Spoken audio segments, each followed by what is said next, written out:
several things drew me to the film. I've been a fan of Scott Cooper's for a very long time. Him and I got together several months before I ever read the script or knew anything about it. And I thought it was just a kind of general meeting, and I just got to voice, what a fan I was. We talked about actors we really like and films we really like. But he didn't mention this at all. I didn't realize he was kind of trying to figure me out, before, sending me the script, which he did. Um, and I was immediately excited because it was an opportunity to portray a man I admired greatly, and that's Bruce Springsteen. Um, and I was really interested in, I think these musical biopics, we've had a lot of them, and some of them are really great, but I think, it's kind of unfair to try and tell the full story of an artist in 2 hours time in a film, and so I thought this film was special in the sense that it's talking about a very specific period in Bruce's life, and about one of his greatest pieces of work, and that's the album Nebraska. um, and even more so, the film to me is about the creative process, and that's something I've been very interested in for a long time, and I feel like it's something we get to see very rarely portrayed, on film. So I was excited at the opportunity to explore that.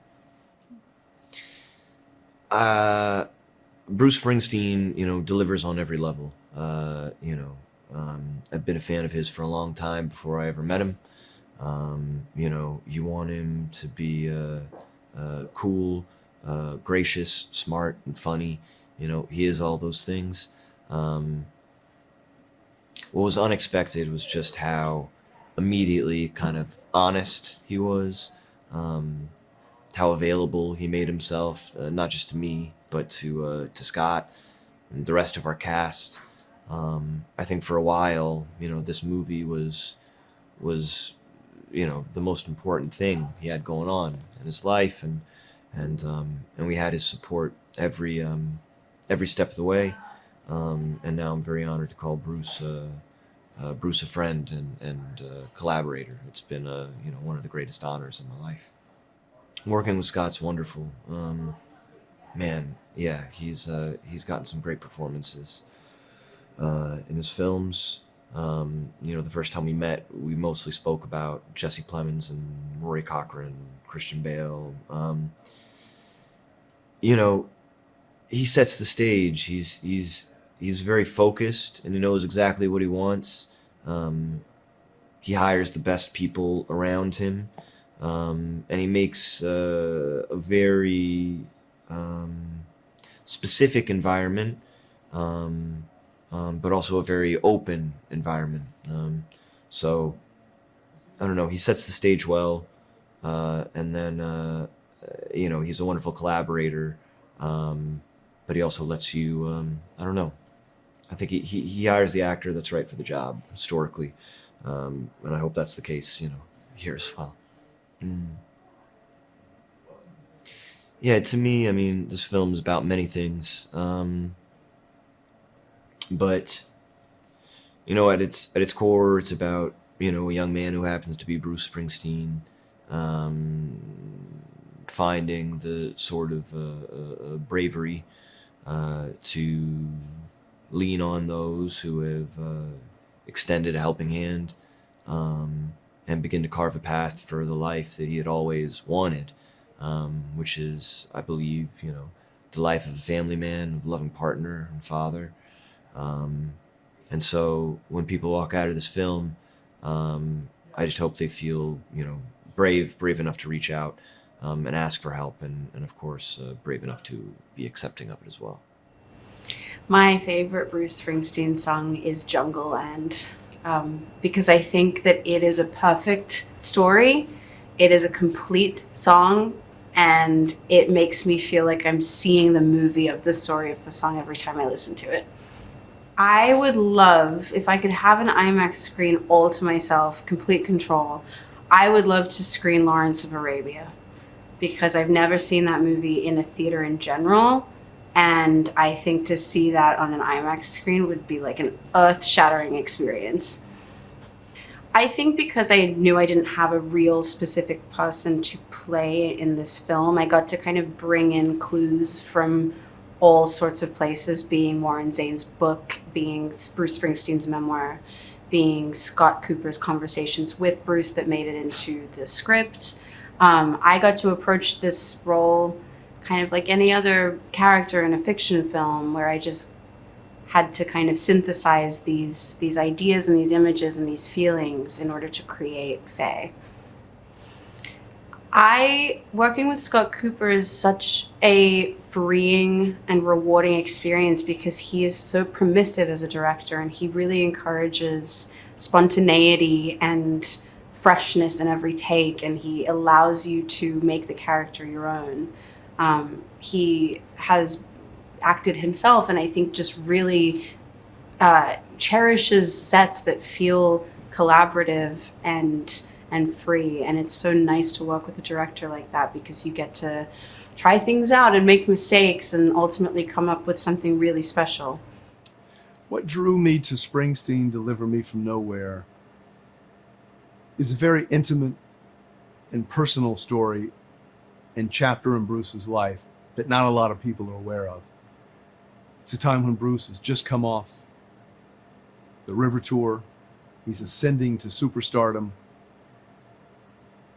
But it wasn't enough. There was something unresolved that was swirling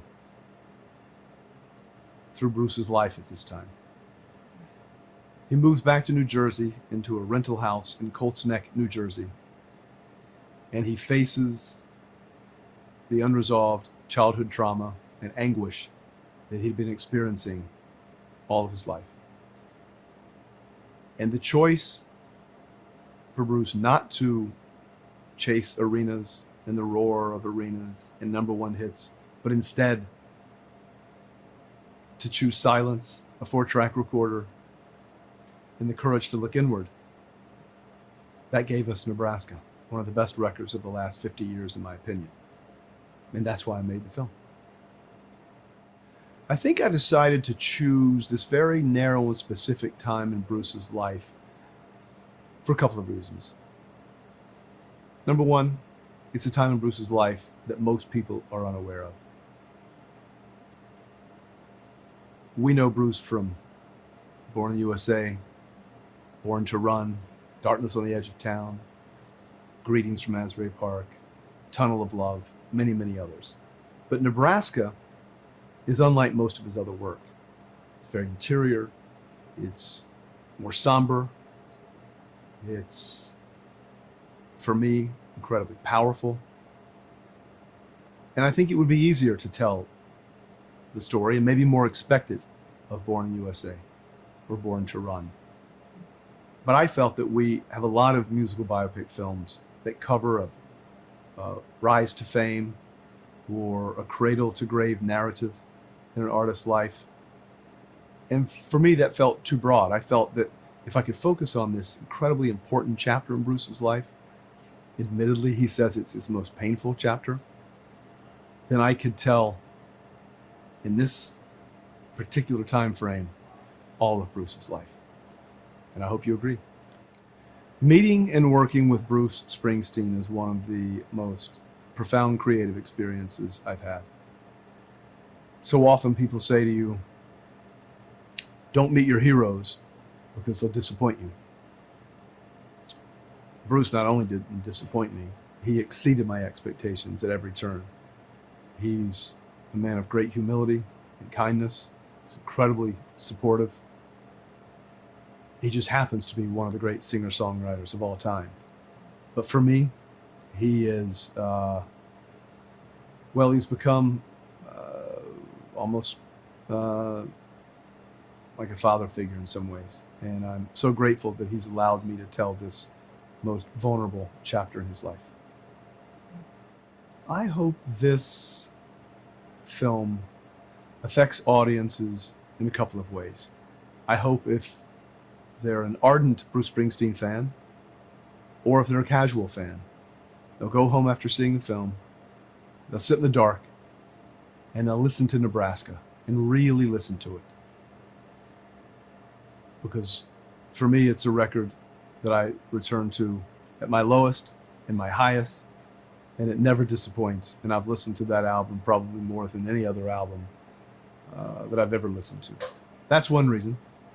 And I think the second reason is that people can see that Bruce Springsteen, a global icon, a legend, can suffer mental anguish and find the right help to get through it. That other men who don't know how to give voice to their pain or feel stigmatized in giving voice to their pain will seek out the help that might not only help them, but like Bruce, save their life. And that's sometimes the power of cinema, that we see ourselves in these stories. And if we can see ourselves in Bruce Springsteen, and that he can get through some of the darkest chapters of his life, then maybe we can too.